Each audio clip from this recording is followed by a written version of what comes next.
عدلیہ کے لاڈلے ہو گئے یا وہ اسٹیبلشمنٹ کے لاڈلے ہیں، یہ سب کے لاڈلے ہو گئے. یہ تو اس وقت پتہ چلے گا جب الیکشن ہوگا اور میاں نواز شریف صاحب وزیر اعظم بنتے ہیں یا نہیں بنتے ہیں. ایک تاثر اور بھی آ رہا ہے کہ بلاول بھٹو لاڈلے ہو گئے تھے اور وہ لاڈلے تھے اسٹیبلشمنٹ کے اور وہ چل رہے تھے، اور آصف علی زرداری اور خود بلاول بھٹو یہ کہہ رہے تھے، اور کیونکہ وہ فارن منسٹر جب بنے تو اس کے بعد انہوں نے بالکل ایک تاثر دیا کہ وہ بہت اسٹیبلش ہو گئے ہیں، بہت اچھے ہو گئے ہیں، اور انٹرنیشنلی ان کی جو گرفت تھی، جو ان کی والدہ کی تھی، جو بیرونی دنیا سے ان کے تعلقات تھے، وہ تعلقات انہیں بحال کر دیے ہیں.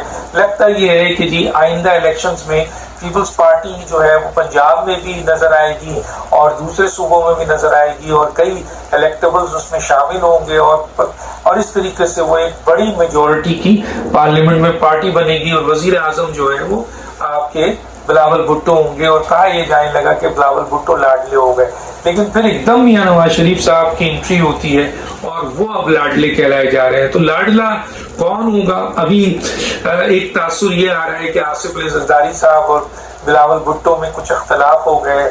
یہ اختلاف حقیقی ہے یا یہ اختلاف بنایا گیا ہے؟ کیونکہ سیاست میں سب کچھ ہوتا ہے، کیونکہ ظاہر ہے ایک آدمی اگریسو جاتا ہے، دوسرا پولائٹ جاتا ہے، دوسرا اگریسو جاتا ہے، تیسرا پولائٹ جاتا ہے. پاکستان پیپلز پارٹی ایک بڑی منجھی ہوئی سیاسی جماعت ہے، اس میں بڑے منجھے ہوئے لوگ ہیں. اس وقت پاکستان میں سب سے زیادہ منجھی ہوئی سیاسی جماعت میں لوگ اگر ہیں تو وہ پیپلز پارٹی میں، اس میں کوئی ڈاؤٹ نہیں ہے.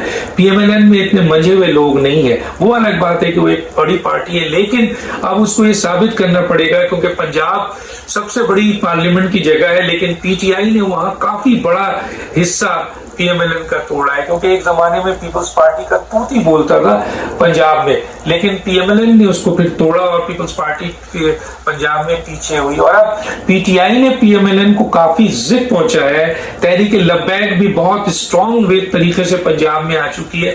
اب یہ پنجاب میں اگر پی ایم ایل این بڑا ووٹ بینک نہیں بنا سکی تو اس کے لیے نقصان دہ ہوگا. لیکن بہرحال لاڈلے کے حوالے سے بات ہو رہی ہے کہ اب میاں نواز شریف صاحب کو لوگ لاڈلا کہہ رہے ہیں، بلاول بھٹو کو اتنا نہیں کہہ رہے. لیکن کیا یہ لڑائی آگے چل کر بلاول بھٹو کو دوبارہ لاڈلا بنا دے گی؟ کیا بلاول بھٹو کے بارے میں آصف علی زرداری کا جو الفاظ تھے وہ ایک ملی بھگت تھی، یا ان کے یہ الفاظ واقعی نامناسب تھے اپنے اس بیٹے کے لیے جس کو وہ وزیر اعظم بنانا چاہتے ہیں، اور جس نے فورن منسٹری میں یہ چیزیں سامنے لائے کہ وہ انٹرنیشنلی فورن منسٹری میں کئی ملکوں میں گئے اور اپنے آپ کو کافی انہوں نے بہتر کیا. لوگ یہ کہتے ہیں کہ جناب بلاول بھٹو نے فورن منسٹری حاصل کر کے، جس طرح ان کے نانا تھے جناب ذوالفقار علی بھٹو، انہوں نے فورن منسٹری لی تھی اور اس کے بعد وہ اتنے اسٹیبلش ہوئے کہ اس ملک کے وزیر اعظم بنے. وہی چیز بلاول میں دیکھ رہے تھے لوگ اور کہہ رہے تھے، اور خود آصف علی زرداری کا دعویٰ ہے اور وہ یہ کہتے ہیں کہ میں وزیر اعظم نہیں بننا چاہتا، میں صدر نہیں بننا چاہتا، میں اپنے بیٹے کو بنانا چاہتا ہوں. حالانکہ پی ایم ایل این میں محترمہ مریم نواز نے بھی اپنے آپ کو بڑا اسٹیبلش کیا ہے ایک اچھے لیڈر کے طور پر، لیکن وہاں یہ الفاظ نہیں، وہاں تو اختلافات آ رہے ہیں. مریم آئی تو کئی سینئر لوگ پی ایم ایل این سے پیچھے ہٹ جائیں گے. میاں نواز شریف صاحب کے لیے کچھ لوگ کہتے ہیں کہ یہ نہ آئے ورنہ اسٹیبلشمنٹ سے لڑائی ہوگی.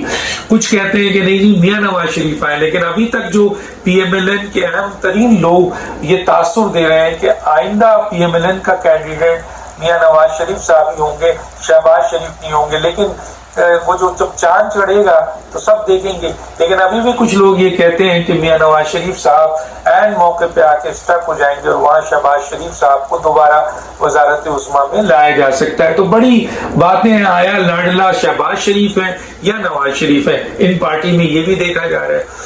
اب بلاول بھٹو کیا واپس آ سکیں گے لاڈلے کے طور پر یا نہیں آ سکیں گے، یا 2024 میں کوئی ایک نیا لاڈلا پیدا ہوگا الیکشن سے پہلے اور وہ وزیر اعظم ہوگا اور ان میں سے کوئی وزیر اعظم نہیں ہوگا؟